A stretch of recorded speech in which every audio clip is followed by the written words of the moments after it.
तो चलिए आज बात करते हैं एक बहुत ही जानी पहचानी लेकिन हर बार सुनने में उतनी ही दिलचस्प लगने वाली कहानी की। ये कहानी है हैंसल और ग्रेटल की। दो ऐसे भाई बहन की जिनका परिवार एक बहुत ही मुश्किल दौर से गुजर रहा था। जरा सोचिए, एक छोटा सा घर है जिसमें एक लकड़हारा, उसके दो बच्चे और उनकी सौतेली माँ रहते हैं। हालात ऐसे हैं कि पूरे गांव में अकाल पड़ा हुआ है और घर में खाने के लिए अब कुछ खास बचा नहीं है। हर नया दिन उनकी बची खुची उम्मीद को भी खत्म करता जा रहा था। और इसी बेबसी और लाचारी में सौतेली माँ ने एक ऐसी बात कह दी जिसे सुनकर किसी के भी होश उड़ जाएं। पता है उसका क्या सुझाव था? कि बच्चों को जंगल में ही छोड़ आते हैं, ताकि जो थोड़ा बहुत खाना बचा है उससे कम बड़े तो जिंदा रह पाएं। ये वाकई एक बहुत ही भयानक ख्याल था। तो हमारी कहानी का पहला पड़ाव यहीं से शुरू होता है। घर में आया हुआ ये संकट परिवार के सामने एक ऐसा मुश्किल फैसला था जो उनकी इंसानियत का इम्तिहान लेने वाला था। लेकिन छोटा सा हैंसल, जो था तो बच्चा पर बहुत समझदार था, उसने ये सारी बातें सुन ली। पर वो डरा नहीं, उसने हिम्मत नहीं हारी। रात के अंधेरे में वो चुपचाप बाहर गया और अपनी जेबें चांद की रोशनी में चमकने वाले छोटे छोटे सफ़ेद कंकड़ों से भर लीं। ये कंकड़ ही उसकी और उसकी बहन की उम्मीद की पहली किरण बनने वाले थे। अब कहानी घर की चारदीवारी से निकलकर घने अनजान जंगल में पहुंचती है। यहां बच्चे घर वापस आने की दो कोशिशें करेंगे, जिसमें से एक नाकामयाब हो जाएगी। और देखिए, हंसल की पहली तरकीब तो कमाल कर गई। जैसे ही उन्हें जंगल के अंदर ले जाया जा रहा था, हंसल हर कुछ कदम पर चुपके से एक चमकता हुआ पत्थर गिराता गया। और जब रात हुई तो चांद की रोशनी में वही पत्थर जगमगाने लगे, बिल्कुल घर वापसी के रास्ते की तरह। और उन्हीं पत्थरों के सहारे वो दोनों सही सलामत घर पहुंच गए। देखा कितनी चतुराई से काम लिया। लेकिन ये खुशी ज्यादा देर तक टिक नहीं पाई। उन्हें एक बार फिर से जंगल में छोड़ आने की तैयारी हो गई। इस बार हंसल के पास पत्थर नहीं थे, थी तो बस रोटी की एक सूखी टुकड़ी। उसने उसी के छोटे छोटे टुकड़े रास्ते में गिराए। पर यह प्लान फेल हो गया। क्यों? क्योंकि जंगल के भूखे पंछी आए और एक एक करके सारे टुकड़े खा गए। और इस बार बच्चे सच में रास्ता भटक गए थे।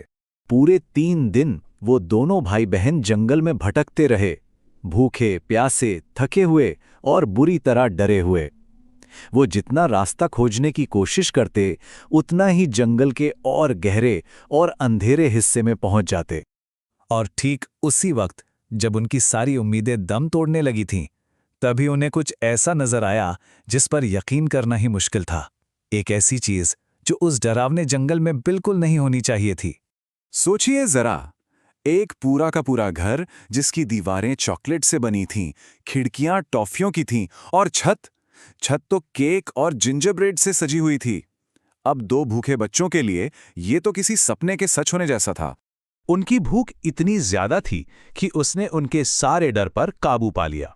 उन्होंने एक सेकंड के लिए भी नहीं सोचा कि भाई जंगल के बीचों बीच भला ऐसा मीठा घर कौन बनाएगा। वो तो बस खुशी से चिल्लाते हुए उस घर की तरफ दौड़ पड़े। तभी उस घर का दरवाजा खुला और एक बूढ़ी अम्मा बाहर आई, जिसके चेहरे पर बहुत ही मीठी मुस्कान थी। उसने बच्चों को प्यार से अंदर बुलाया, उन्हें पेट भर खाना खिलाया और सोने के लिए नरम बिस्तर भी दिए। लेकिन यह सब एक धोखा था, एक बहुत ही खतरनाक जाल। असल में वो बूढ़ी औरत एक दुष्ट चुड़ैल थी। तो अब कहानी में एक नया मोड़ आता है। ये कैद से आजादी की जंग है और इस जंग में बच्चों का सबसे बड़ा हथियार होगी उनकी अपनी चतुराई, उनकी अपनी समझदारी। अब चुड़ैल का असली खौफनाक चेहरा सामने आ चुका था। उसका इरादा तो कुछ और ही था। उसने हैंसल को एक पिंजरे में बंद कर दिया ताकि उसे खूब खिला पिलाकर मोटा कर सके और फिर उसे पकाकर खा जाए। और बेचारी ग्रेटल को उसने अपना सारा काम करने के लिए रख लिया। लेकिन देखिए, हंसल ने यहां भी हार नहीं मानी। वो जानता था कि चुड़ैल को ठीक से दिखाई नहीं देता। तो हर सुबह जब चुड़ैल पिंजरे में हाथ डालकर उसकी उंगली छूकर देखती कि वो मोटा हुआ या नहीं, हंसल चालाकी से उसे अपनी उंगली की जगह एक पतली सी हड्डी या टहनी पकड़ा देता। और बेचारी चुड़ैल को हर बार लगता कि ये लड़का तो मोटा ही नहीं हो रहा। आखिर में चुड़ैल का सब्र टूट गया। वो चिल्लाई, बहुत हुआ, अब मैं और इंतजार नहीं कर सकती। उसने ग्रेटल को हुक्म दिया कि जाकर भट्टी देखो गर्म हुई है या नहीं। बस यहीं पर ग्रेटल ने अपनी पूरी सूझबूझ का इस्तेमाल किया। उसने बड़ी मासूमियत से कहा, मुझे तो पता ही नहीं कि ये कैसे देखते हैं। अब जैसे ही गुस्सैल चुड़ैल खुद दिखाने के लिए भट्टी के अंदर झुकी, ग्रेटल ने पीछे से अपनी पूरी ताकत लगाकर उसे एक धक्का दिया और दरवाजा जोर से बंद कर दिया। और इसी के साथ बुराई का अंत हुआ। अब कहानी अपने आखिरी पड़ाव पर है, बच्चों की घर वापसी और वो कीमती सबक जो इस पूरे सफर ने उन्हें सिखाया। चुड़ैल के घर से मिले सोने चांदी और जवाहरात लेकर बच्चों ने किसी तरह अपने घर का रास्ता ढूंढ ही लिया। वहां उनके पिता और सौतेली मां अपने किए पर बहुत ज्यादा पछता रहे थे। उन्होंने रोते हुए बच्चों से माफी मांगी, उन्हें गले लगाया और वो परिवार जो बिखर गया था एक बार फिर से पूरा हो गया। पर पता है, वो बच्चे अपने साथ सिर्फ सोना चांदी लेके नहीं लौटे थे। इस मुश्किल सफर ने उन्हें जिंदगी के असली खजानों का मतलब सिखा दिया था। उन्होंने ये सीखा कि दुनिया की सबसे बड़ी दौलत तो प्यार है, परिवार की एकता है, मुश्किल समय में सही फैसला लेने वाली समझदारी है और एक दूसरे की मदद करना है। और यही इस कहानी की सबसे गहरी और सबसे खूबसूरत सीख है।